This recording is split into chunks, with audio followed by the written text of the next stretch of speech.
মিশরীয় কর্তৃপক্ষ গত এক সপ্তাহেরও কম সময়ের মধ্যে অন্তত ৮ জন টিকটক কন্টেন্ট নির্মাতাকে গ্রেফতার করেছে, যাদের বিরুদ্ধে অশালীনতা ও সামাজিক মূল্যবোধ লঙ্ঘনের মতো অভিযোগ আনা হয়েছে। তবে মানবাধিকার সংগঠনগুলো হুঁশিয়ারি দিয়ে বলছে, এ অভিযান মূলত অনলাইনে নারী নির্মাতাদের লক্ষ্য করে পরিচালিত একটি দমন অভিযান।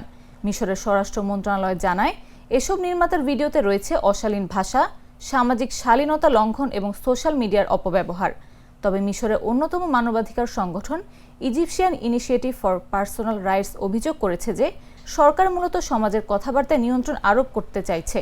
এই গ্রেফতারের ঢেউটি শুরু হয় একটি অনলাইনে স্মিয়ার ক্যাম্পেইন ও ৩২ জন আইনজীবীর একটি অভিযোগ দায়েরের পর, যেখানে বলা হয় এই ভিডিওগুলো তরুণ সমাজের জন্য হুমকি। ইআইপিআর এর লুবনা দরবিশ জানান, এটি ২০২০ সালের পর সবচেয়ে বড় দমন অভিযান। বান্ডেল থাকলে প্রতি সেনমানিতে টাকা বাঁচবে। বিকাশ সেনমানি বান্ডেল কিনে জিতুন প্রতি লেনদেনে।